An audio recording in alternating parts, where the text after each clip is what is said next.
Buenas tardes, chicos. ¿Me ven y me escuchan? Hola, profe. Sí, sí. Bueno, gracias, Denise.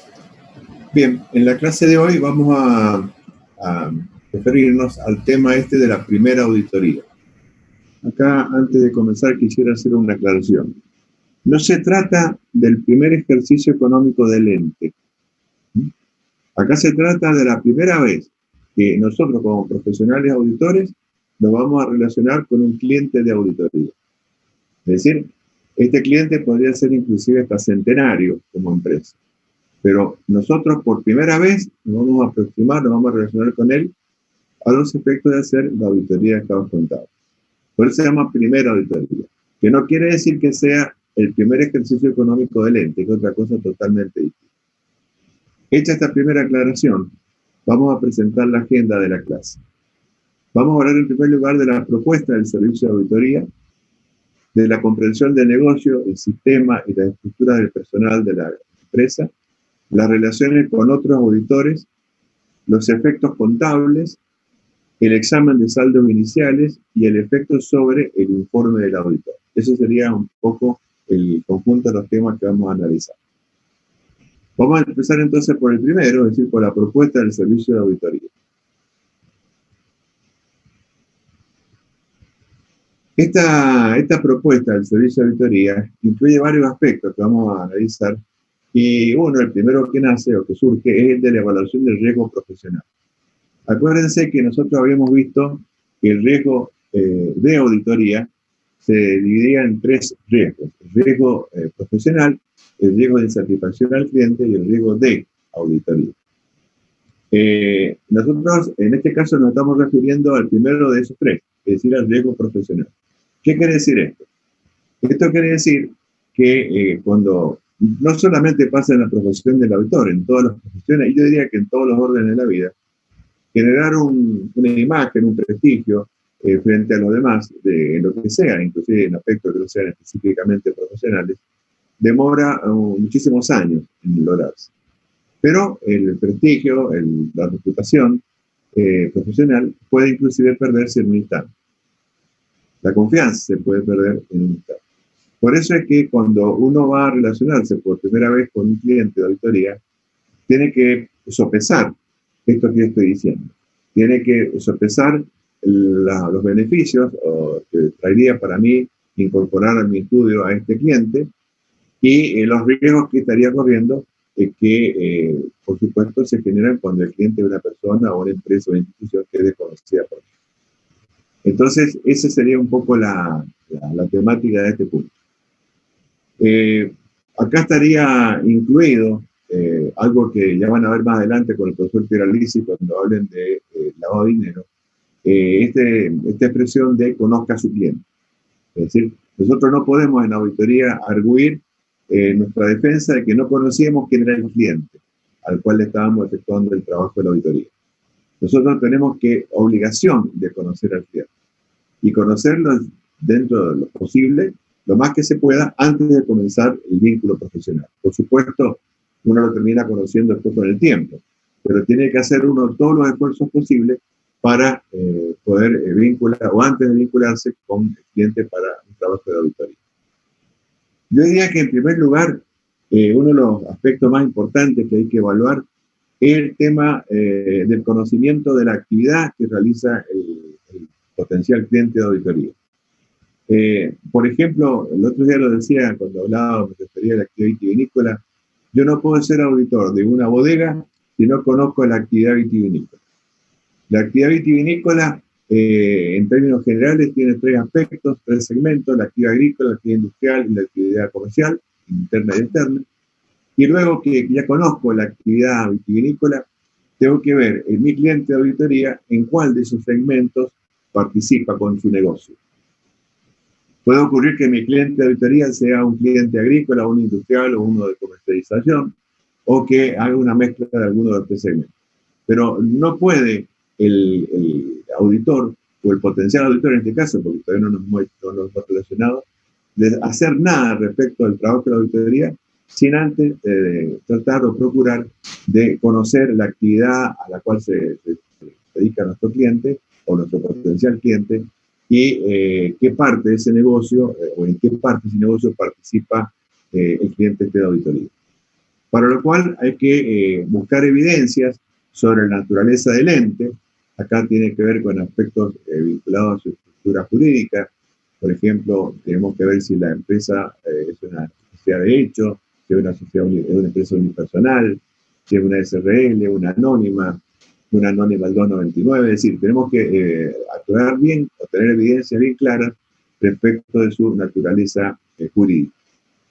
Después tenemos que buscar, dentro de ser posible, evidencias que tengan que ver con la reputación de los dueños y de la dirección y de la gerencia que haya en el mercado, que podamos conocer a través de distintas informaciones. Pasa lo mismo con la reputación del ente en el mercado. Si es que la empresa tiene una participación importante en el mercado, uno puede tener alguna referencia de su performance como empresa dentro de ese mercado. Otro elemento que sirve como indicador para conocer a nuestra empresa o esta potencial futura empresa del cliente serían identificar quiénes son los asesores impositivos, los asesores legales, los asesores societarios, los asesores en términos generales. Es decir, porque también quiénes son las personas con las que acompaña la gestión de la empresa también nos podrían dar una evidencia de las características de este potencial cliente. Una cosa no menor es si se nos pretende relacionar profesionalmente en forma ocasional, es decir, por un trabajo aislado de auditoría, o existe la posibilidad de que el trabajo sea recurrente. Yo diría que en el caso de que no fuera la intención de que sea recurrente, hay que evaluar muy bien el caso porque tendría que haber razones muy de peso para que así lo justificaran. Imagínense todo el esfuerzo que voy a tener que hacer ahora en esta primera auditoría pensando en un servicio aislado, en un trabajo aislado de auditoría. Entonces, el hecho de que sea aislado, que sea de la posibilidad de que sea recurrente, también son elementos que vamos a considerar en el análisis. ¿Cuál sería el relevamiento previo que hay que hacer? Todo este trabajo previo que vamos a hacer nos tendría que permitir varias cosas, pero entre ellas yo estimo dos. Una, hacer una estimación de honorarios lo más cercana a la realidad posible. Por supuesto, en esta primera estimación de honorarios, tal cual lo es, una estimación. Seguramente nos vamos a equivocar, nos podemos equivocar hacia arriba o hacia abajo, pero hay que tratar de hacer el mayor análisis posible al respecto de que esta estimación sea lo más ajustada a la realidad, dentro de las posibilidades, ¿cierto? Y después, este reglamento previo nos sirve para hacer una planificación inicial frente a este cliente nuevo, que, como ya sabemos, en todos los trabajos de auditoría es un tema, un paso, una etapa crucial. Es decir, planificar es esencial, pero planificar en la primera auditoría es más importante que nunca porque justamente cuando ahí tenemos un desconocimiento muy grande respecto a la empresa. O sea, para que nuestro trabajo sea eficiente o lo más eficiente posible, el plan siempre tiene que existir y particularmente en este momento cuando se trata de la primera auditoría. ¿Qué aspectos debiéramos tener o debiéramos conocer con respecto al conocimiento, para tener conocimiento del cliente? Conocer el tipo de actividad y las características del ente, ya lo dijimos, el segmento de negocios y geográficos en que opera. Por ejemplo, esto es muy importante porque a veces tiene influencia directa. El segmento de negocios, estamos hablando de negocios agrícolas, industriales, de comercialización, etc. Y los geográficos tienen mucha importancia porque llegamos con el ejemplo de la actividad vitivinícola. Si el cliente, por ejemplo, tiene bodegas físicas en San Rafael, en el Valle de Uco, en la zona norte de Mendoza, en San Juan, y a lo mejor en Salta, eso va a significar que vamos a tener que estar presentes en todos esos lugares y eso va a tener un costo, va a influir directamente en los costos de nuestro trabajo. Entonces, estas cosas hay que conocerlas a priori. ¿Quiénes son los cargos y los nombres de las personas con las que trabaja la empresa? Acá, de ser posible, habría que conseguir un organigrama con los cargos y los nombres de todas las personas y las funciones que cumplen. Esto es muy importante. Yo dije recién que no solamente los propietarios, los funcionarios y los niveles gerenciales, por lo menos más importantes, y las personas que actúan como asesores, o las empresas o los estudios que actúan como asesores. Si es parte, ¿cuáles son las partes relacionadas? Esto tendría que ver con el hecho de que probablemente la compañía que yo voy a auditar forma parte de un conjunto económico, ya sea que la empresa es una empresa controlante de otro conjunto de empresas vinculadas, o que la empresa que yo voy a ser el auditor es vinculada de un grupo mayor. Entonces, todas estas cosas tienen mucha importancia de ser conocidas a priori, porque vamos a tener que ver información y estados contables de otras compañías que, por supuesto, van a hacer que los honorarios del trabajo del auditor sea distinto, con mayor profundidad, con mayor alcance, y esto hace que lo va a influir directamente después en los honorarios. El número de componentes en que potencialmente podemos llegar a dividir el trabajo. Por supuesto, siempre hay componentes que son, digamos, clásicos en cualquier compañía, pero después ya cuando uno entra a hilar más fino en la característica de la empresa, seguramente podemos identificar otros componentes que son particulares de esta empresa y que van a facilitar la forma de encarar el trabajo. El hecho de la complejidad que tengan los estados contables, las normas contables funcionales que se utilizan, también es un elemento a considerar, porque no es lo mismo que la empresa aplique las normas contables que tienen que ver, por ejemplo, con una pyme o con un ente mediano, o que la empresa sea una empresa que aplica normas contables internacionales, o sea, normas de información financiera, en cuyo caso, dependiendo de la normativa contable que utiliza la compañía, después van a ser las normas de auditoría que vamos a tener que utilizar. Si para el caso que la empresa esté trabajando con RT17, o se trate de un ente pequeño, un ente mediano, entonces ahí estaríamos haciendo una auditoría con RT37, pero si la empresa lleva su contabilidad aplicando normas internacionales de información financiera, la auditoría en ese caso lo tendríamos que estar haciendo conmigo. Entonces, todas estas cosas son muy importantes de ser conocidas. Inclusive, podría darse el caso en este punto que justo cuando nosotros vamos a hacernos cargo de la compañía, puede ocurrir que en ese ejercicio económico se haya producido un cambio importante en las normas contables profesionales. Y con lo cual la empresa tendría que aplicarla y nosotros tendríamos que tenerla en cuenta a la hora de ser utilizada como sensor en el trabajo de la auditoría.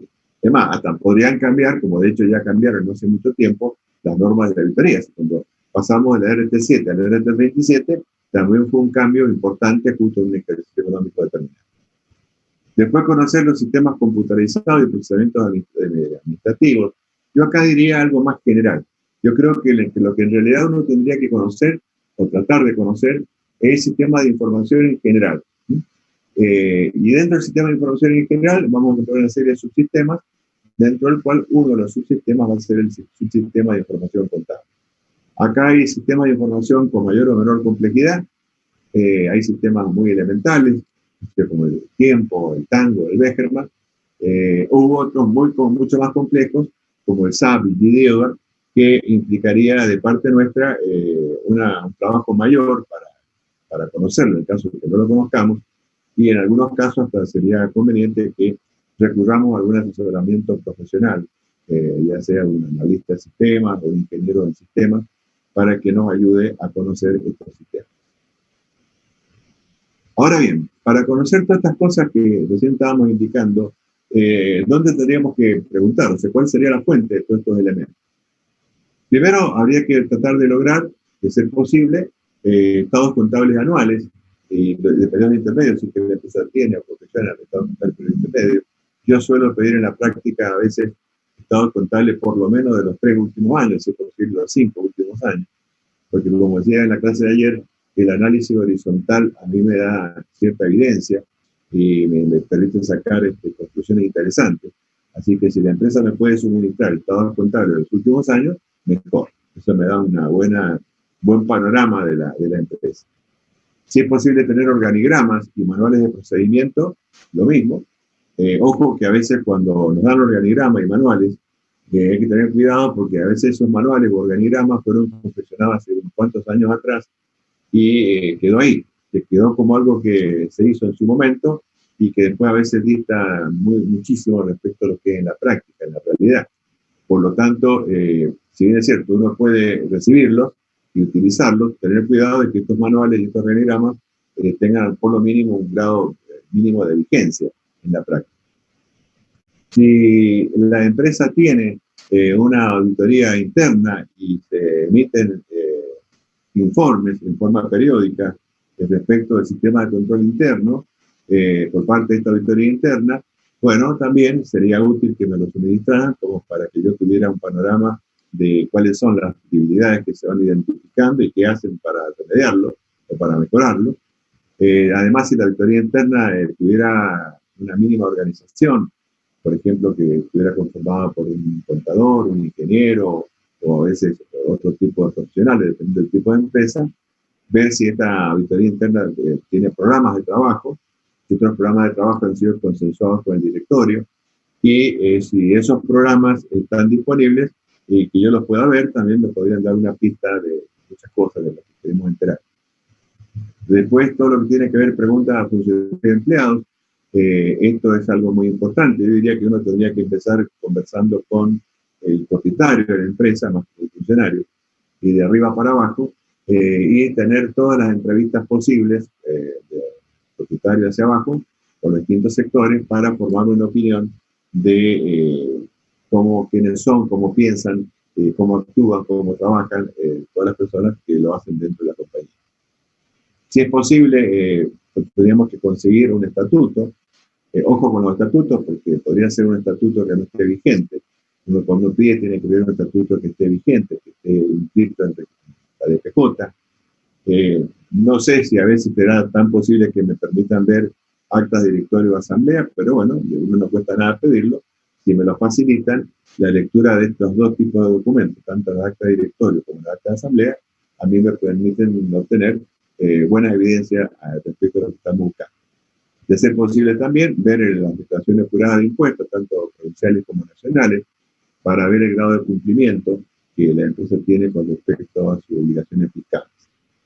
Y si a lo mejor la empresa estuviera encuadrado en algún tipo de legislación específica o especial, bueno, también habría que tomar conocimiento, porque podrían ser regímenes especiales de tipo impositivo, ¿no? Como desgravaciones, diferimientos u otros similares, o algún régimen especial de financiación.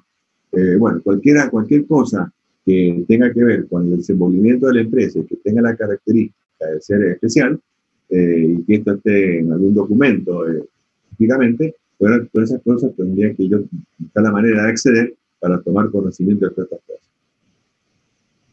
Además, todo esto sería entonces la fuente de los elementos que me permiten llegar a conocer estas cosas que estamos buscando en el punto anterior. También, por motivo de la ley de lavado de dinero o del cubrimiento del lavado de activos de origen delictivo, esto lo van a ver después por separado en la clase del profesor Peralici respecto del lavado, pero acá también hay una serie de cosas que nosotros tendríamos que tomar nota a los efectos de conocer el cliente, o sea, conozca a su cliente. Así que lo vamos a dejar para que esto se vea por separado, para no duplicar la explicación. Luego tendríamos que hacer un relevamiento del riesgo de auditoría. Acuérdense que habíamos hablado recién del riesgo en auditoría, que se subdividía en tres: el riesgo profesional, el riesgo de satisfacción al cliente y el riesgo de auditoría. ¿Cuál era la médula del riesgo de auditoría? Y era la posibilidad de emitir un informe con una opinión, ¿no?, distinta a la que hubiera correspondido que hubiéramos emitido. Ese sería el error, el pecado mortal que podríamos cometer como auditor. Entonces, si ese riesgo está dando vuelta por allí y es muy grande, entonces si el riesgo fuera mayor a lo habitual, ahí tendríamos que dos opciones, o dos salidas.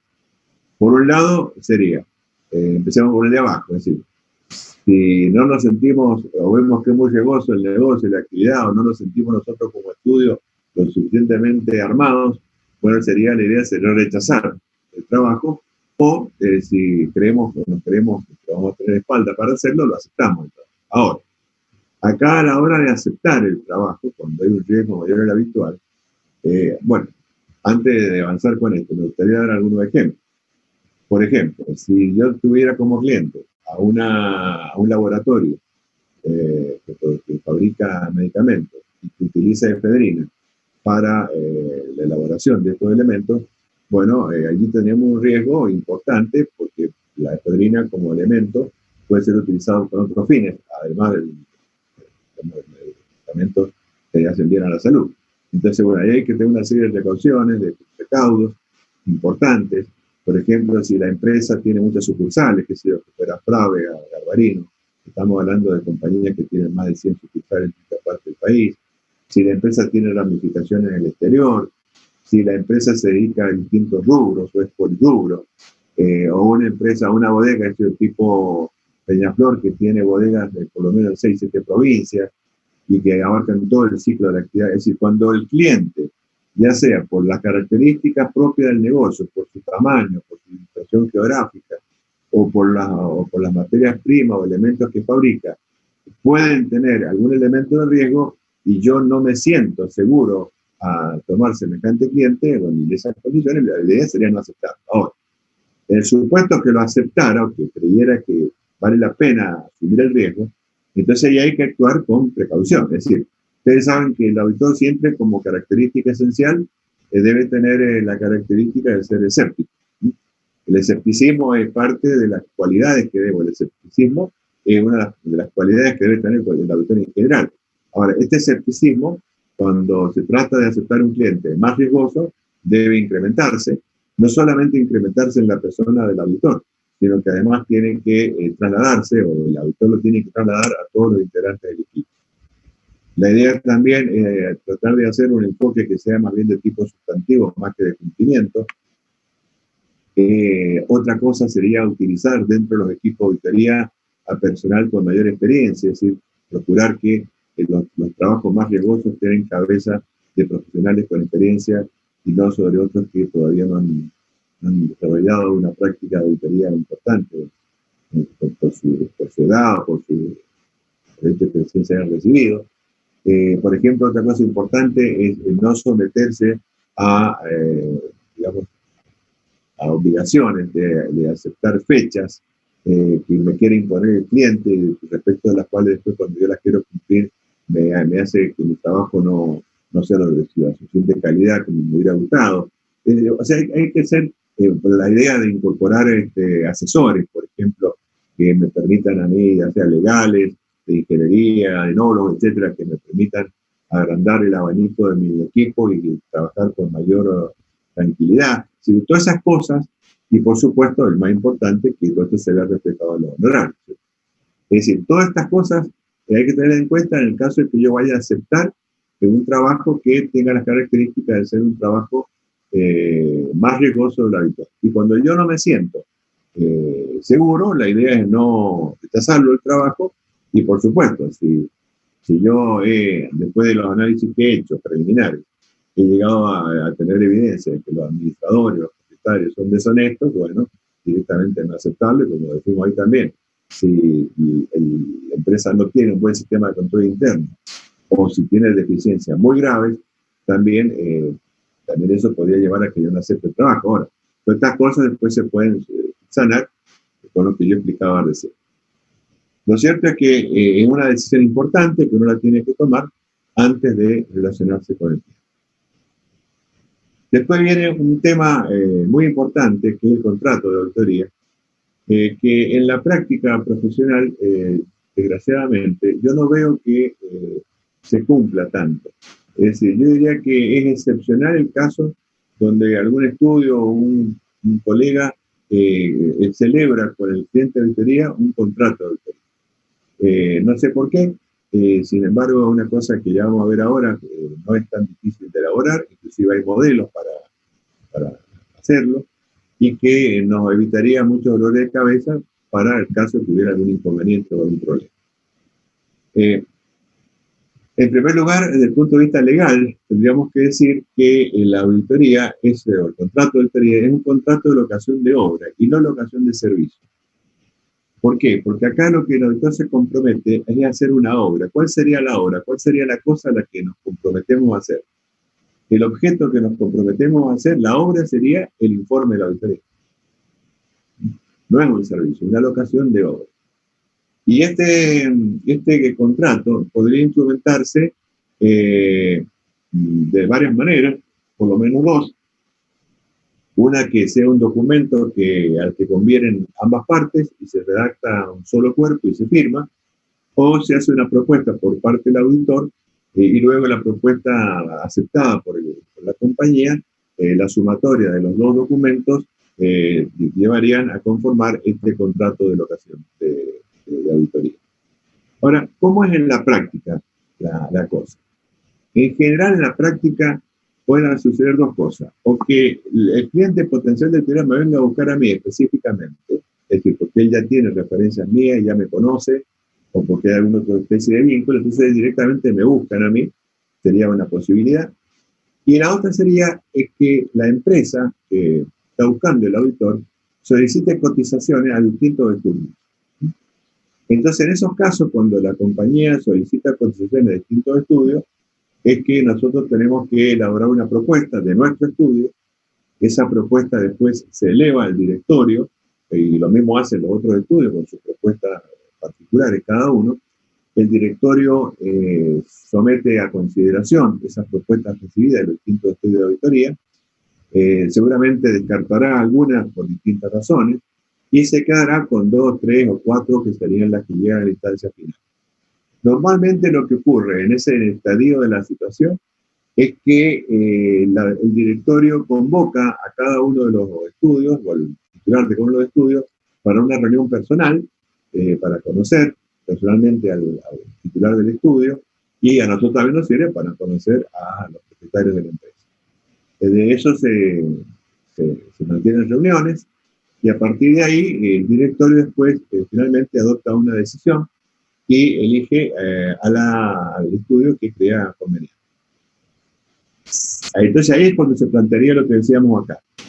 Si lo nuestro fue una propuesta que va firmada por mí y que es aceptada en su totalidad por parte del directorio de la empresa, me responde con una nota aceptando las condiciones y los términos, y la sumatoria de las dos notas sería el contrato. La otra sería, esta es la menor de las veces.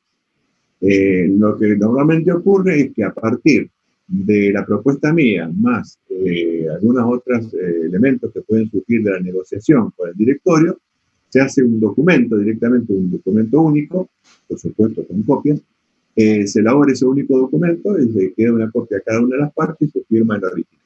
Y ahí se instrumenta el contrato de auditoría. ¿Qué debe contener la propuesta? De que hagamos nosotros, sería el caso que nos convocaran para participar de una posibilidad de ser el dueño de una empresa. El objetivo sería aclarar la relación entre el auditor y el ente. La propuesta debe contener una introducción. Hay modelos, claro, de este tipo de propuestas. Una introducción que es más bien de tipo de cortesía. Una cosa muy importante sería identificar el objeto del trabajo, que son los estados contables. Acá cuando uno identifica el objeto, lo tenía que hacer con absoluta precisión. Por ejemplo, tal cual lo hacemos en el informe de auditoría, vieron en el párrafo introductorio, cuando decíamos en el párrafo introductorio que el examen de estados contables, estado de situación patrimonial a tal fecha, el estado de resultado de evolución de patrimonio, el flujo efectivo por el a tal fecha, nota de anexo, es decir, esa identificación así, bien detallada y pormenorizada, es la que tenemos que incluir acá. O sea, tiene que quedar con absoluta claridad cuál es el objeto del trabajo que nos vamos a comprometer a hacer. Acuérdense que esto es un contrato de locación de obra, y esta es la obra. El informe de auditoría respecto de estos estados contables. Entonces, tenemos que pensar bien a qué nos estamos refiriendo, a cuáles estados contables. Después los objetivos y alcances, es decir, que el objetivo del trabajo es emitir una opinión sobre estados contables, las normas contables profesionales que se van a utilizar por parte de la empresa para elaborar los estados contables y por parte mía como censor, el alcance del trabajo, es decir, acá tenemos que hacer una explicación de qué es lo que es una auditoría, esos párrafos que nosotros hemos incluido en el informe, tanto de la responsabilidad de la empresa, la administración, como la responsabilidad del auditor, son párrafos útiles para incluirlos acá, de manera que quede claro cuál es la responsabilidad de cada una de las partes. El propósito muy importante de que el primer propósito del trabajo nuestro es detectar delitos de irregularidad, es decir, Nuestro trabajo no es policíaco, eso lo tenemos que aclarar acá en la contrato de auditoría, a los efectos de que quede claro que nosotros nos vamos a circunscribir solamente a emitir una opinión respecto de los estados contables. No tenemos, por finalidad, buscar delitos o irregularidades. Después tenemos que aclarar los informes que vamos a emitir. Este sería el objeto, este sería el producto de nuestro trabajo. Esta sería la cosa, la obra que vamos a hacer, que es el informe del auditor. Podrían haber informes adicionales, como la carta con recomendaciones que ustedes ya conocen, o alguna otra una opinión sobre información complementaria, o si tuvieran, o nos encargaran algún tipo de trabajo especial. También habría que incluirlo acá. O sea, acá, por ejemplo, nos podríamos comprometer a hacer el trabajo sobre estado, o una revisión de periodo de estados contables de periodo intermedio, que podría ser un caso especial. Después, tenemos que fijar el cronograma que vamos a utilizar para hacer el trabajo, o sea, cuándo vamos a iniciar el trabajo y cuándo se va a finalizar. La fecha de presentación de financiación del trabajo, después la fecha en que vamos a presentar los informes, a la que nos comprometemos a presentar los informes. Yo acá quisiera hacer una acotación especial. Cuando uno planifica el trabajo, más o menos hay tareas que se pueden hacer antes del cierre, al cierre, y después un conjunto de tareas que son las más importantes, o las más voluminosas por lo menos, que se hacen a partir de los estados, digamos, del balance suma y saldo que la empresa nos suministra para que nosotros hagamos el trabajo de auditoría, el principal. Por supuesto, ese balance de suma y saldo, yo no lo tengo el día de cierre. Realmente, supongamos que el cierre fuera, qué sé yo, fuera diciembre del 19, con mucha suerte y viento a favor, una empresa acá en Mendoza, mediana grande, podemos tener un balance en la primera, mucha suerte diría, ¿no? En la primera quincena de febrero del 20. Bueno, si esas son las fechas que se han convenido, yo a partir del momento que recibo ese balance suma y saldo, yo planifico hacer mi trabajo, supongamos, durante 60 días. Y recién ahí me voy a comprometer a presentar el informe. Entonces, estas fechas este cronograma tiene que estar pensado dentro de este esquema que hay.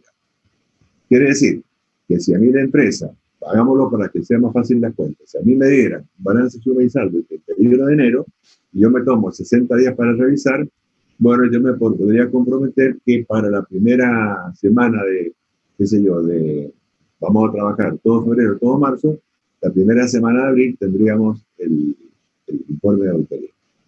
Ahora, ¿qué pasa después en la práctica? Por eso es importante que esto quede escrito acá. ¿Qué pasa si después en la práctica la empresa, en vez de dármelo el 31 de enero, el balance suma y saldo, cuando tiene que cumplir con esta obligación que está indicada acá en el programa, la carta de contratación, dice, no, yo te lo voy a dar el 28 de febrero. Entonces, ahí viene el tema. ¿Yo qué hago? Los 60 días que había planificado. ¿Ajusto mi trabajo para hacerlo en vez de 60, hacerlo en 30? Y cumplir con la fecha que había dicho de la entrega del informe para la primera semana de abril, o extiendo en 60 días y prorrogo 30 días más la entrega del informe. Ahí está la historia. La lógica sería que yo prorrogara mi trabajo y prorrogara la entrega del informe 30 días. Ahora, para hacer este tipo de cosas, porque esto puede tener efectos dentro de la compañía, societarios, y puede tener efectos positivos también, para hacer esto, prorrogar la entrega del informe, esas cosas, 30 días porque la empresa no cumplió, es muy importante, por supuesto, tener espaldas para hacerlo como profesional, pero es muy importante que estas cosas hayan quedado escritas acá en la carta de contratación. Porque si esto está escrito y después esto deriva en algún tipo de acción litigiosa, yo tengo de dónde agarrarme acá para decir, bueno, que la que no ha cumplido es la empresa porque me está presentando un balance de suma y saldo en una fecha que no es la que habíamos acordado en el programa. Así que estas cosas del cronograma no son un tema menor. Después, con respecto a la metodología, vamos a hacer una breve discusión de los procedimientos principales de auditoría que vamos a revisar, que podría, para no hacerlo muy extensa la carta, se podría presentar con un anexo. Después, las visitas a efectuar, ya hemos visto ya en la teoría cuáles son los 4 tipos de visitas. Visitas antes del cierre del ejercicio, visitas al cierre, después de la visita final. Y después podemos hacer una reseña breve, pero hay que hacerla, interesante, de los profesionales que forman parte de nuestro equipo de auditoría, de identificación de cada uno de ellos. Si es posible que le adjuntemos un currículum de estos profesionales, también colaboradores, que forman parte del equipo del estudio. Esto también le da cierta seriedad y prestigio frente al cliente. Si el estudio también tiene o ha hecho trabajo importante de auditoría con clientes que son reconocidos o conocidos, sería bueno también nombrarlos acá, como que nosotros somos auditores o hemos sido auditores de tales empresas y los principales clientes son tales y tales, porque esto tiene que ver con nuestro currículum, ya no como estudio, no como personas, sino como estudio. Otro tema no menor, en el caso de los honorarios, que tienen que ser cuantificados en horas de trabajo, cómo se va a facturar, el esquema de facturación. Acá en Mendoza no hay una ley de aranceles, dije bien, una ley de aranceles mínimos que nos obliga a cobrar una cifra determinada. Lo que sí hay acá en el Consejo de Mendoza es aranceles sugeridos, que pueden ser, lo podemos utilizar como referencia o no. Acuérdense que digamos, la cuantificación de la presupuestación se hace sobre la base de horas de trabajo del socio del estudio que va a firmar, del gerente que va a tener a su cargo la dirección de la auditoría, de los seniors, de los juniors y de todo el personal que va a trabajar, de otros profesionales de otras profesiones. Después a esto hay que sumarle viáticos, gastos de traslado, etcétera, movilización y otra serie de gastos que tiene la auditoría, y después la parte que tiene que ver con la utilidad para el estudio. Y todo eso tiene que ser, y no, acá no se dice esto, ¿cierto? Pero sí que lo tenemos que hacer nosotros, el papel de trabajo aparte, para hacer una estimación de horario razonable. Otro aspecto también hay que tener en cuenta, que lo que decía recién, el gasto de viaje y estadía. Imagínense que nos tocara una empresa que tuviera, qué sé yo, 60, 70, 100 sucursales en todo el país, o una empresa vitivinícola que tuviera bodegas en varias provincias, o que una empresa que tuviera sucursales en el exterior. Es decir, todas esas cosas hay que considerarlas a cargo de quién van a estar los viajes, quién los va a pagar, y si no fuera que tuviera a cargo la empresa, bueno, lo tendríamos que presupuestar nosotros. Si los estados contables incluyen datos de otros entes, pues seguramente este es el caso en que la empresa forma parte de un conjunto económico, ¿no? Y ahí hay que ver si la empresa es controlante o es controlada. Y bueno, no voy a detallar mucho ahora el tema, pero es todo un tema que hay que precisarlo y aclararlo bien en el contrato. Y si a lo mejor nuestro estudio le presta otro servicio, además del trabajo de la auditoría, por ejemplo, de tipo impositivo, de tipo laboral, societario, informático, lo que sea, bueno, también se podrían aclarar en esta carta de presentación, en esta nota de esta. Seguimos, chicos. ¿Me escuchan? ¿Me ven? Sí, profe. Sí, profe. Sí, profe. Seguimos entonces. Todo esto que hemos estado conversando hasta ahora finalmente queda escrito en un documento que se llama Carta de Contratación. En realidad, este documento, después lo vamos a analizar por separado cuando vayamos al tema de responsabilidad, es un documento muy importante. Yo decía al comenzar la clase que desgraciadamente la experiencia me indica que son pocos los estudios que hacen esta carta de contratación. Los profesionales independientes en forma individual menos todavía, y es importante porque cuando hay problemas, hasta que hay problemas, y cuando hay problemas, la carta dirime la responsabilidad de cada una de las partes. Entonces, tener la carta es muy importante. Otra cosa importante que por ahí uno suele tener como duda, no es que yo haga una carta y esa carta me sirve para el resto de la vida, mi vinculación profesional con la empresa, no. La carta inicial se tiene que ir revalidando, se tiene que ir actualizando y firmando inclusive cada año. Cada trabajo implica una carta nueva. Por más que en términos generales los aspectos de la carta se mantengan, tal vez lo que puede llegar a cambiar sean los honorarios, alguna cosa específica. Pero la carta se tiene que ir, se hace por un año, por un ejercicio, por un trabajo, quiero decir, de auditoría, y después se tendría que ir renovando hacia el futuro. Así que no es que con una carta yo me salvo para el resto de mi vinculación profesional. Tiene que hacerse una carta que se tiene que ir renovando para cada ejercicio. El segundo aspecto que vamos a ver es la comprensión del negocio, los sistemas y la estructura del personal. Estas cosas ya hemos hablado en varias oportunidades de esto, por eso no voy a hacer mucho hincapié ahora.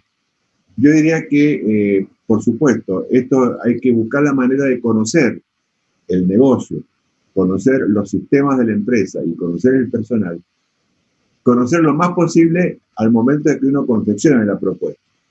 Por supuesto que esto, cuando uno recién se aproxima a la empresa, son conocimientos bastante generales los que uno puede llegar a tener. Es imposible que en una aproximación inicial nosotros tengamos un conocimiento acabado y profundo.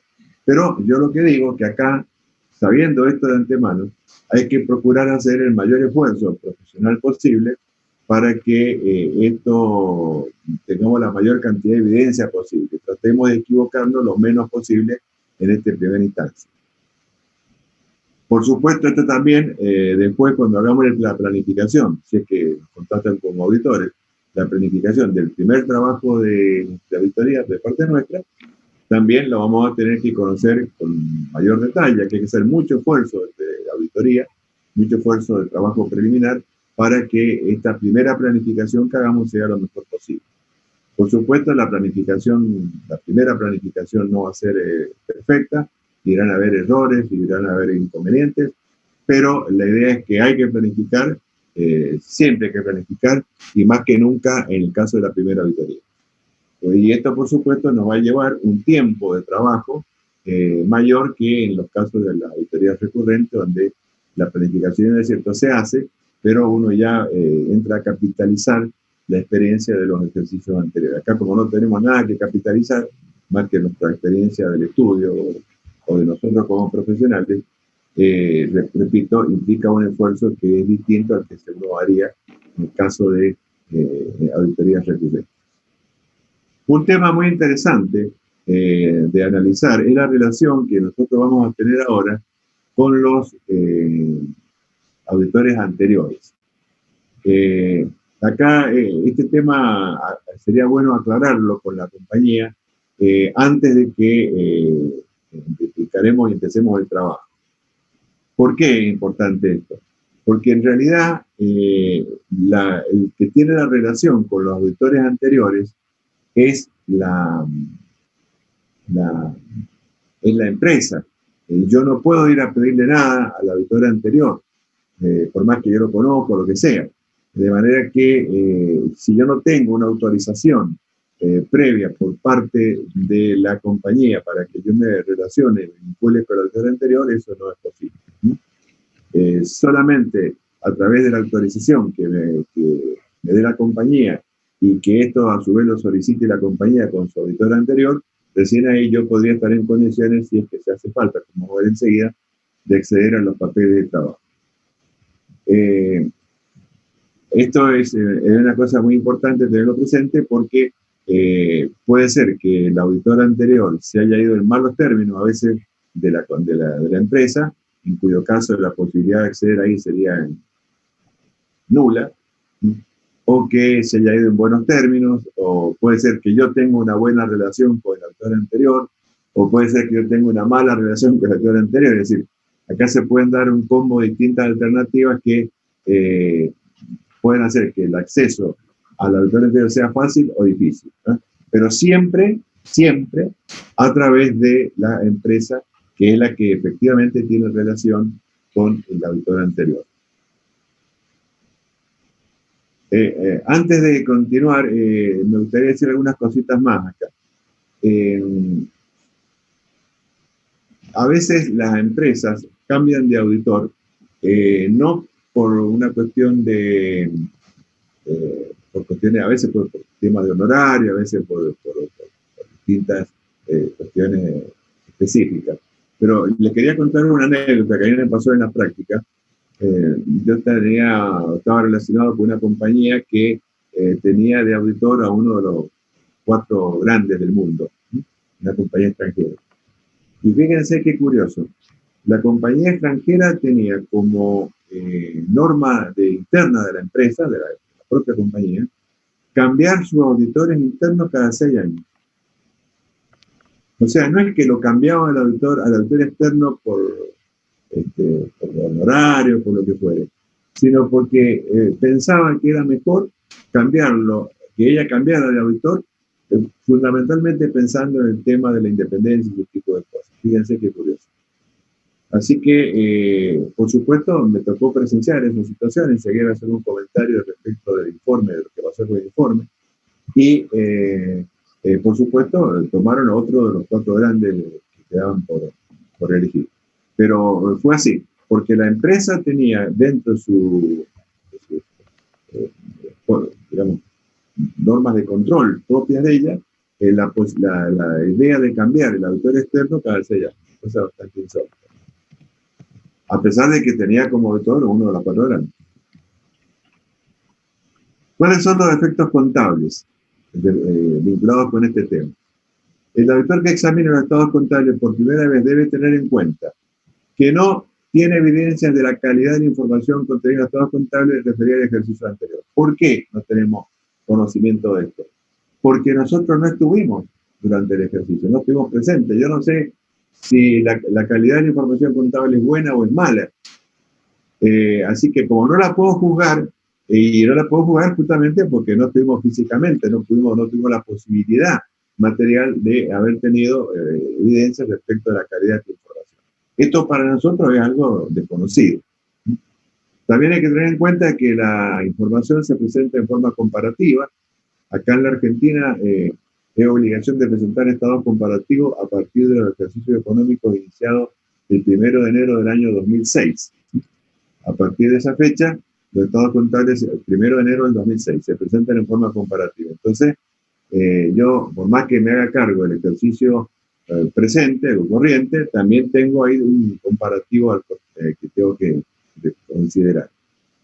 Los datos de errores en ejercicios anteriores afectan el ejercicio corriente en el caso de que se trate de cuentas de acumulación. Por lo tanto, el auditor debe examinar los datos del ejercicio anterior. Ahora bien, ¿cómo hacemos para examinar los datos del ejercicio anterior? O los saldos, yo diría que serían los saldos iniciales de mi ejercicio como auditor, que yo no tuve. Entonces, acá hay 2 alternativas.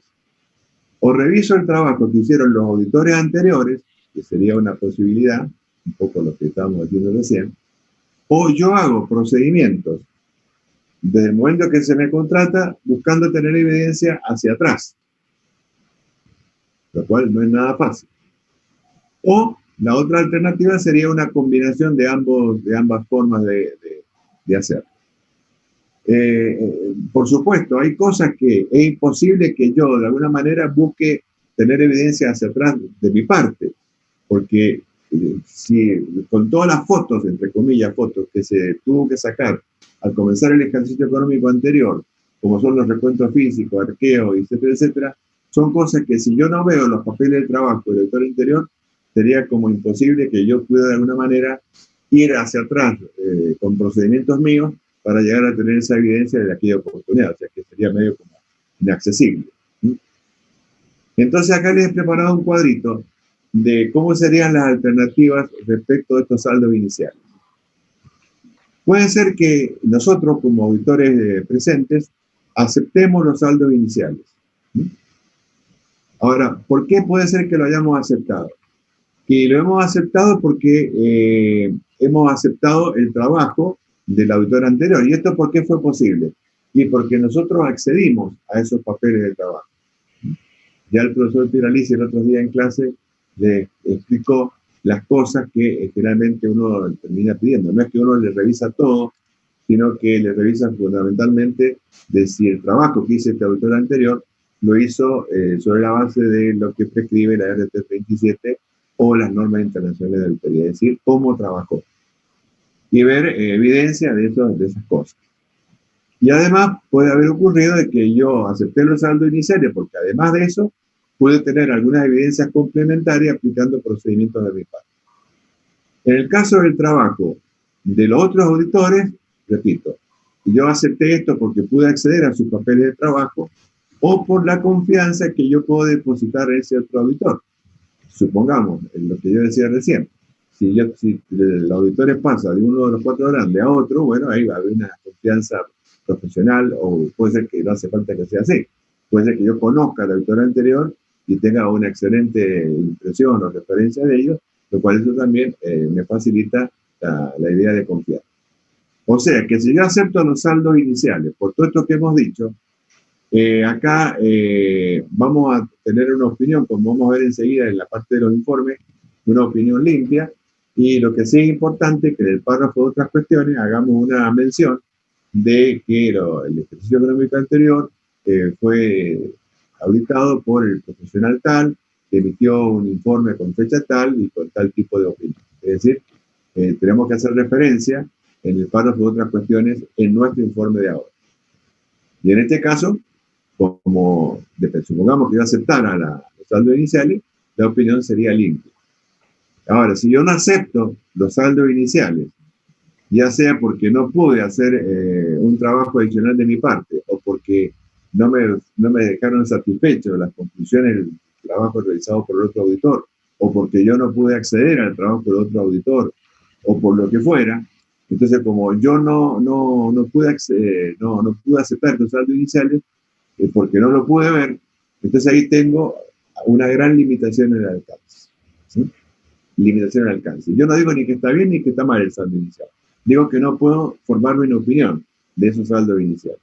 ¿Por qué? Porque hay una limitación en el alcance. ¿Por qué? Porque no lo pude ver. Y esto, por supuesto, afecta cualquier cosa que esté vinculado con la uniformidad. Entonces, en ese caso, cuando yo no me puedo satisfacer de los saldos iniciales por esta limitación al alcance que estamos mencionando, entonces no queda otra que el trabajo del auditor termine con una opinión sobre los saldos que están indicados en el estado patrimonial al hacer el ejercicio, y que no pueda formarme una opinión de los flujos del ejercicio que estamos analizando. Así que esa sería un poco la situación. Original, si se acepta o no se acepta. Acá también se puede utilizar para el caso de que yo aceptara o que yo tuviera acceso a los papeles de trabajo del otro auditor, se utiliza un documento que es una carta de confidencialidad, en la cual la persona nueva, nosotros nos comprometemos a no relevar o no revelar las cosas que hemos accedido o las cosas que hemos conocido como consecuencia de haber visto estos papeles de trabajo. Y nos comprometemos a esto. ¿Por qué? Porque lo que está de fondo detrás de todo esto es el tema del secreto profesional. Así que esto se puede subsanar, o se puede por lo menos minimizar, con la carta de, que decíamos recién, de limitarnos en cuanto a la posibilidad de expresarnos respecto a esto que hemos conocido. ¿Cuáles serían digamos, los procedimientos básicos de la revisión que hagamos estos de saldos iniciales? Bueno, esto va a tener efectos sobre el estado de resultados, indudablemente, acumulativo. Va a tener efectos sobre el tema de la uniformidad en la aplicación de las normas, que no vamos a poder saber si se aplicaron o no uniformemente. Y vamos a poder aplicar procedimientos sustantivos, como pueden ser pruebas de corte de transacciones, examen de hechos posteriores, pedidos de confirmación, pruebas de reconstrucción, confirmación de registro, ustedes de pasión emitido. Yo pongo acá algunos ejemplos de procedimientos, pero repito, todos estos procedimientos de tratar de hacerlos son con una limitación gigantesca. Yo no sé si se justifica hacer semejante esfuerzo para tener una evidencia de saldo al inicio. Que aun cuando hiciéramos esto de la mejor manera posible, las evidencias que podríamos llegar a reunir son bastante pocas o bastante insuficientes, y no sé si en todos los casos válidas. Así que, ¿cuál sería la posibilidad entonces? Acá les he preparado un cuadrito donde, poniendo fechas para que sea más didáctico, cómo serían los esquemas de las distintas opiniones en el caso de que el auditor no aceptara el papel de trabajo del auditor anterior. Es decir, que nosotros no confiemos o no hayamos podido acceder a los papeles de trabajo del auditor anterior. Es decir, que vamos a basarnos en lo que nosotros podemos ver del ejercicio que estamos empezando a hacer la primera auditoría. Entonces vamos a suponer acá en este esquema que, supongamos que fuera esta línea del tiempo, supongamos que estos fueran años calendarios, el año 19, que acá sería el 1 de enero, acá el 31 de diciembre, el año 20, 1 de enero, 31 de diciembre, en amarillo, el año 21, ya vamos a ver por qué pongo los 3 años. En el caso de la primera auditoría, que sería esta, la del año 19, supongamos que el informe, acá sería el cierre, el informe lo hacemos un tiempo después, emitimos el informe del año 19, sería mi primer informe de auditoría, y ahí viene el tema. Si yo no me pude satisfacer de los saldos al inicio, porque yo no acepté, por ejemplo, los papeles de trabajo del auditor anterior, ahí tengo esta salida. Yo puedo opinar del estado patrimonial del año 19, en nuestro ejemplo. ¿Por qué? Porque este es un stock. Esta es una foto que yo sí voy a estar presente al momento de ser tomada la foto. Entonces yo podría opinar del estado patrimonial. De lo que yo no puedo opinar es de los flujos del año 19. ¿Sí? ¿Por qué? Porque todos estos flujos yo no he estado presente.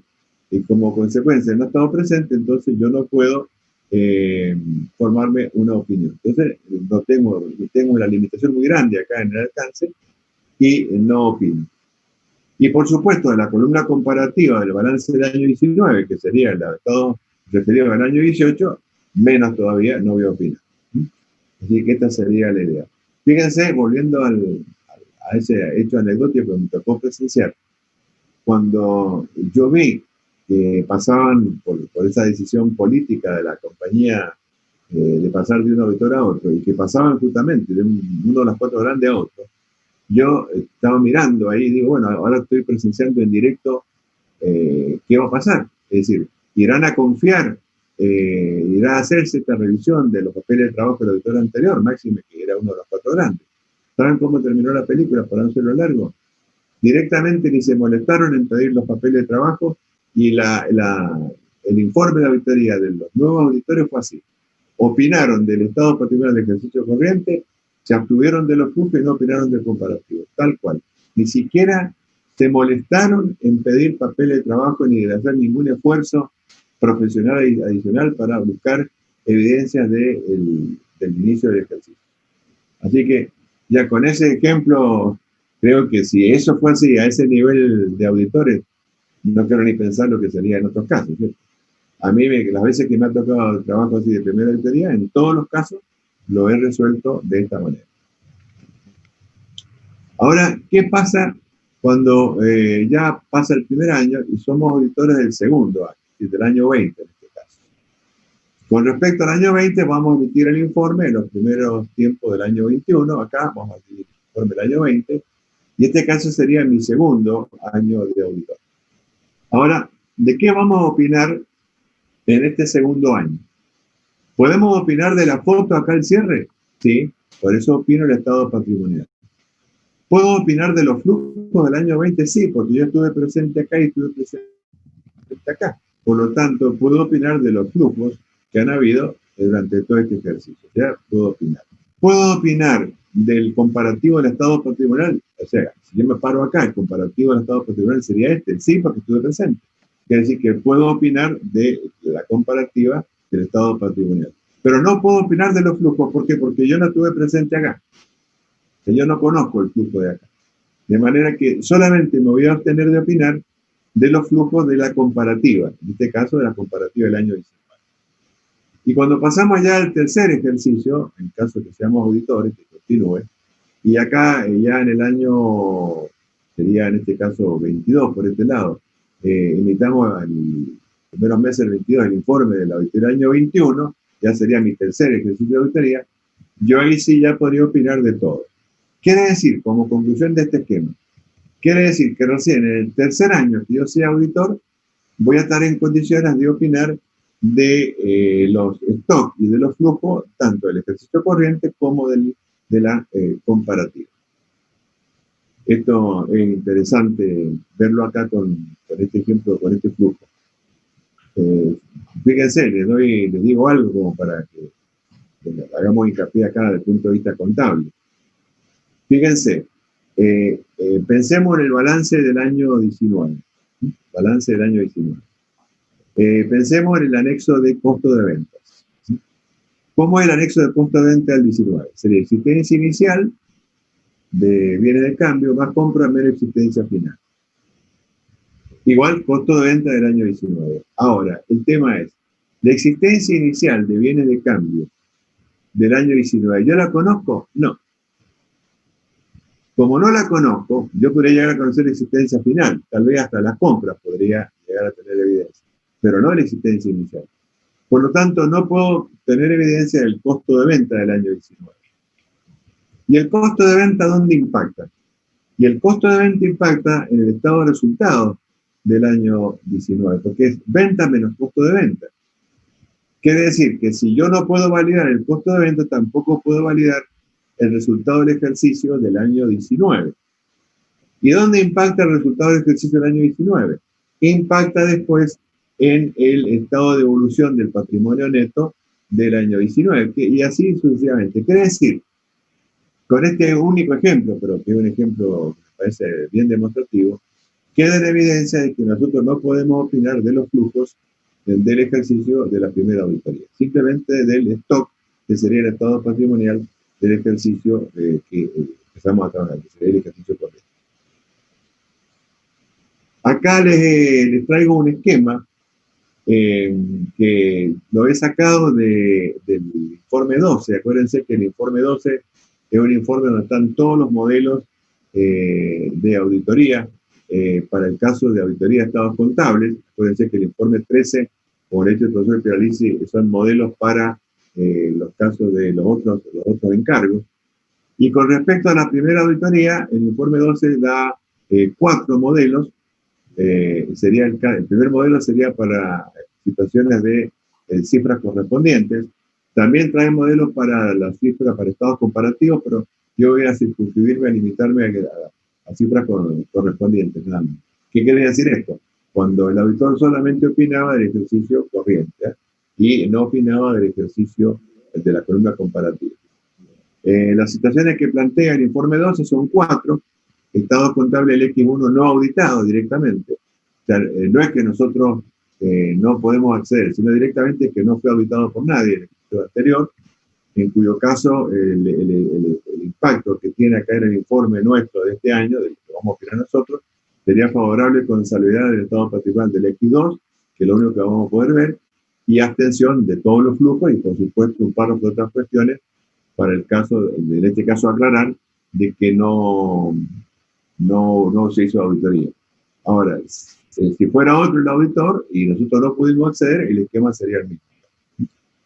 Después tendríamos el caso de que los estados contables fueron auditados por otro profesional, en este caso hay auditoría, y el contador o el sucesor obtuvo satisfacción, es decir, que nosotros accedimos a los papeles de trabajo y quedamos satisfechos. En ese caso, como dije más temprano, sería un informe favorable sin salvedades del X2, de todos los estados contables del X2, y un párrafo de otras cuestiones por el hecho de que hay que indicar de que el auditor fue la otra persona. Y después da 2 ejemplos ya de mucha casuística, que sería el caso de que el auditor auditado fuera por otro profesional, pero que el auditor nuevo detectara errores, que no ajustara o que no ajustara. Bueno, esto ya sería una casuística demasiado fina como para que la alcancemos a ver ahora.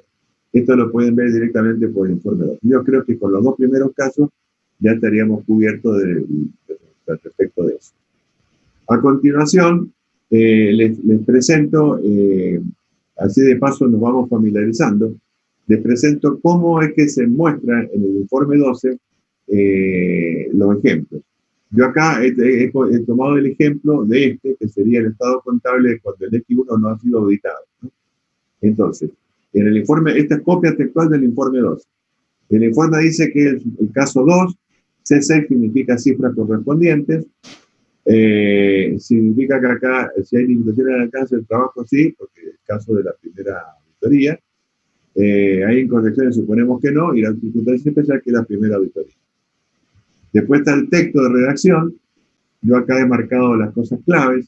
Estamos diciendo que que el objeto de la auditoría sería el estado de situación patrimonial a tal fecha y los flujos de estos ejercicios, de este mismo ejercicio, las notas y los anexos.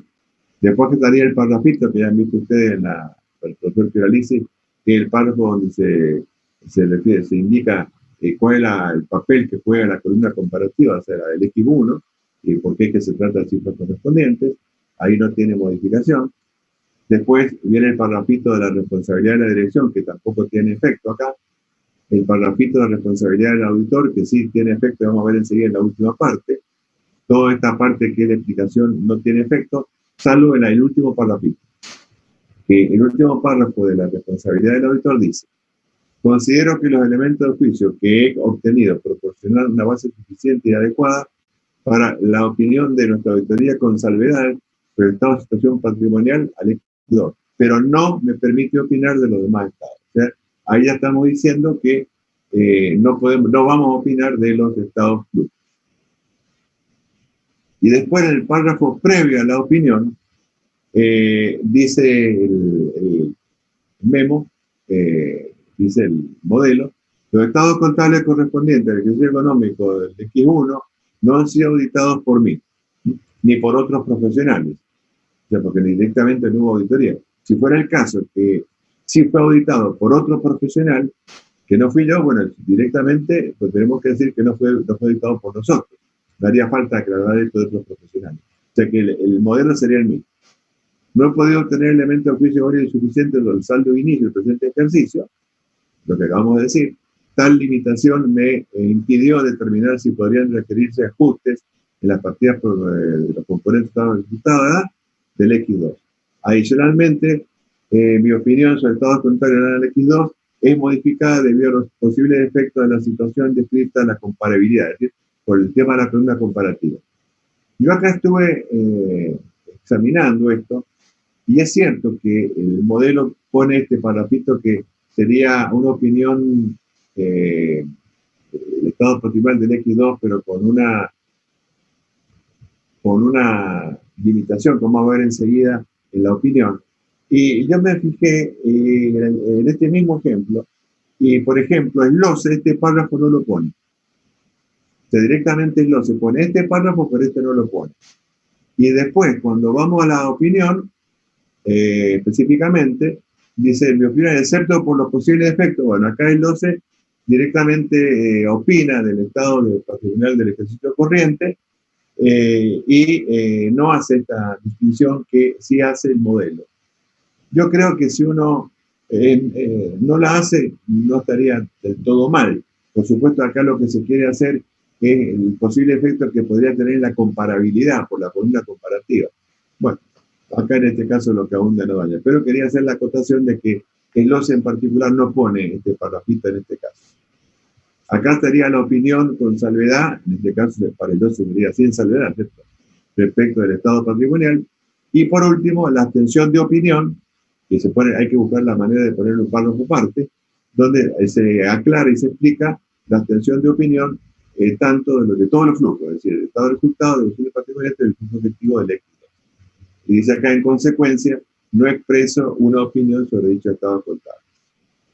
Y después vendría el parrafito de otras cuestiones, donde acá decimos que los estados contables X1 se pusieron con fines comparativos y que los estados contables que surgen en esta cifra no han sido auditados. Y si hubieran sido auditados y hubiera sido otro el auditor, yo acá tendría que haber dicho que sí, fueron auditados por el profesional tal, por informe de fecha tal, y haber hecho identificación de esta otra persona del auditor que lo fijó. El resto del modelo, es decir, la parte legal del informe, no tiene modificaciones o no tiene algún efecto especial. Bueno, con esto creo que podríamos dar por finalizada la clase de primera auditoría. ¿Hay alguna duda en particular, chicos, que me quieran formular? Sí, profe. Dale. O sea que, en definitiva, para SLOCE, el estado de situación patrimonial va sin salvedades. Sí, te repito, esto es me llamó la atención que no se pone este párrafo, tú estás mirando, pone este párrafo y este no lo pone. Y cuando opina del estado de situación patrimonial y no lo hace con la excepción. Ahora, yo no veo mal, repito, eso es lo que lo se hizo. No estamos hablando de una norma profesional, lo se hizo. Bueno, pero nosotros, cumpliendo con este modelo, si ponemos esto, tampoco nos estamos equivocando, esto está bien. Es decir, esto ya es hilar más fino, digamos, ¿cierto? Los posibles efectos que podría tener sobre la comparabilidad, bueno, ya sería, por supuesto, no perdemos nada con ponerlo. Es decir, nos cubrimos de esta situación que plantea el informe 2. Repito, no, si uno tuviera que optar, yo optaría por lo que dice el informe 2. Digamos, es una curiosidad académica la que acabo de decir. Perfecto, profe. Porque a mí me llamó mucho la atención que justo en ese caso que usted mostró, cuando el mismo informe 12 da el modelo sobre estados comparativos, o sea, el mismo caso, pero con estados comparativos, al Sí. estado de situación patrimonial no le pone salvedad, que coincidiría con el criterio de desglose. Y me llamó mucho la atención esta diferencia, que Claro. sobre el mismo estado uno le pone salvedad y en el otro no, dentro del mismo informe 12, Sí. dependiendo de si es. Sí. Sí. Bueno, repito, pero esto ya es hilar muy fino, no hace digamos, la sustancia del tema. ¿Sí? Yo creo que si vos tuvieras que resolver esto en la práctica, no perder nada y ponerte párrafo y está a recaudo de lo que dice en este caso el informe. Te digo otra cosa con respecto al comparativo que vos te hacías referencia. Esto es una elucubración, digamos, teórica. Yo te digo, en la práctica profesional nunca he visto un caso recientemente de informe del auditor que opina del comparativo. Yo todos los casos que he visto unos cuantos, siempre son sobre cifras correspondientes. Porque para hacer un informe de un comparativo, la empresa tendría que haber presentado los estados contables en forma comparativa. Y no es una columna comparativa, es comparativo, con todo. Así que bueno, por supuesto, no deja de ser una elucubración técnico-teórica, pero si vamos a la práctica profesional, lo que uno ve en el ejercicio profesional, no sé, por ahí yo no estoy viendo algo, no hay opiniones de ejercicios comparativos, todos cifras correspondientes. No obstante, está la posibilidad del informe 2, ¿sí? Y si fuera así, bueno, tenés que resolver como te dice el informe 2. Perfecto, ¿Alguna profe, otra gracias. pregunta? Sí, hola, profe. ¿Me escucha? Sí, Maxi. Sí, ¿cómo le va? Le quería hacer una pregunta que me están haciendo por YouTube, que respecto a los ejemplos que dio recién de los informes que había hecho la línea del tiempo. Si yo estoy parado en 2020 y yo quiero... Espera, ahí. Sí, en ese. Sí, dale. Cuando hace mención del año 2019 en relación al costo de venta, ¿por qué no se podría averiguar la existencia inicial despejando la fórmula? Si yo estoy en Porque 2020. la existencia inicial de los bienes de cambio, estamos hablando del 19, ¿cierto? Sí. Estamos hablando acá de la primera victoria, esta existencia inicial acá. Esto es una foto. Esto es una foto que, si vos, por ejemplo, confiaras en el auditor anterior, él tendría esta foto, porque él podría haber presenciado el inventario y tener evidencia con pruebas, muestras que él podría haber sacado. Y bueno, si vos confías en esto, listo, confía en todo. Ahora, si vos no podés acceder a estos papeles de trabajo, ¿cómo reemplazar esta foto? Confiando en que el sistema de stock, porque vos te vas a retrotraer por el sistema de stock hasta el comienzo, está bien. Yo creo que son tantos los riesgos que no se justificaría. Es decir, esta foto de acá del 1 de enero del 19, del 31 de diciembre del 18 sería, vos no la sacaste, la sacó otro. Ahí está en confiar o no confiar. Por eso es que te digo, en el caso que yo vi, en un ejemplo práctico tan evidente como fueron de un grande a otro grande, ni se molestaron en pedirse la foto. Directamente hicieron esto, que es la salida que normalmente uno hace con la primera auditoría. Justamente por no tener estas fotos iniciales. Ah, bien, profe. Bien, gracias. Y otra duda tenía. Dentro de SLOCE, cuando habla de los distintos párrafos que debe tener la propuesta, en el libro se menciona uno que se llama referido a los requisitos y formalidades legales. Y dice que hablaba un poco de que se trataba mucho cuando se trataba de empresas públicas y que no lo había entendido. No sé si me lo podría explicar un poco. Mira, por ejemplo, si vos fueras, te pongo un ejemplo, si vos fueras el auditor de EDEMSA, que no es una empresa pública específicamente, en realidad es una empresa mixta, ¿no? Porque tiene capitales privados y capitales de la provincia de Mendoza, estatales. Ahí hay un contrato de constitución y hay una ley inclusive detrás de todo esto, donde vos tendrías que estudiar y considerar los efectos de que querés cumplir, porque puede ser que la ley, en este caso de concesión del servicio de energía, o por ejemplo podría ser una cosa parecida en obras sanitarias, que hay una ley de concesión. En esos casos, vos tendrías que ver en la ley, o habría que ver en la ley si no hay alguna disposición específica para la designación de los auditores. Habría que ver si a lo mejor se ha tomado el recaudo de que los auditores fueran designados, digamos, por mayoría de los accionistas, y podría ser que en ese caso los accionistas fueran privados y públicos, estatales, y bueno, ¿qué mayoría deberían requerir? A lo mejor no una mayoría simple, una mayoría especial, para que la mayoría especial podría ser, por ejemplo, los 2/3, para que sean los que designen el auditor.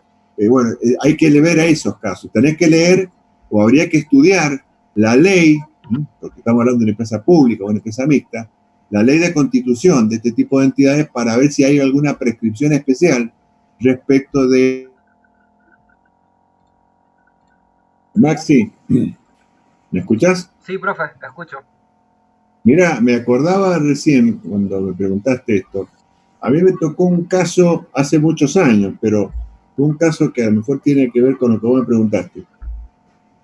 Era una empresa también de economía mixta acá en Mendoza, muy importante, y en el contrato de constitución de la ley, mejor dicho, la ley de creación de la sociedad especial esta, se fijaba que la designación de los auditores debería ser hecha por los accionistas y no por el directorio.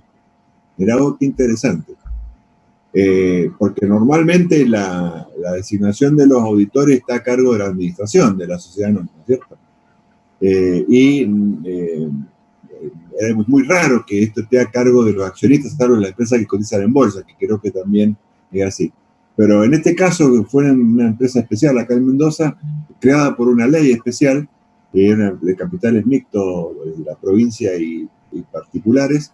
Me acuerdo que se decía ahí en la ley que la designación de los auditores tenía que ser por parte de los accionistas y no por parte del director. Ya ahí tenemos un ejemplo de los recaudos que hay que tener en cuenta para no meter la pata. Porque imagínate vos que el director designa auditor y resulta que después eso no era facultad del director. Claro, genial, profe. Buenísimo el ejemplo. Gracias. Bueno, ¿estás solito, Maxi? Parece que sí. Ah, no, hay más. ¿Alguna otra duda? Profe. Sí. Tengo dos preguntas. Dale. La primera, el caso de los estados contables, cuando yo pido el balance de suma y saldo para empezar a trabajar con la carta de contratación, sería, con el contrato. Sí. Cuando me lo entregan y me lo entregan fuera de término, ¿qué comprobante hago para plasmar dicha situación que me lo entregaron fuera de término? ¿O cómo demuestro eso, que me lo entregaron fuera de término y por eso le di el informe después? Mira, a mí me tocó presenciar un caso. Donde se había fijado una fecha para la entrega de una empresa muy importante. Acá en Mendoza se había fijado una fecha para la entrega del balance de suma y saldo conciliado, integrado, para empezar a trabajar. vinieron de Buenos Aires los auditores, el socio con todos los integrantes del equipo, fueron a la empresa, se reúnen en el directorio y resulta que ahí cuando va a empezar el diálogo se pide este balance y el dueño de la empresa lo mira al contador y el contador dice, sí, mire, pero acá tenemos uno que es provisorio, que no está terminado. ¿Saben qué hicieron los auditores en ese momento? Se pararon y se volvieron a Buenos Aires. Ahora, hay que tener espalda para hacer una cosa de esa, porque si uno es un auditor cualquiera y hace eso, nunca más al cliente lo perdió en el mismo instante, ¿cierto? Pero la verdad es que no existe un documento así específico. Ahora, si vos desconfiaras de la cosa, primero tiene que estar la carta de contratación.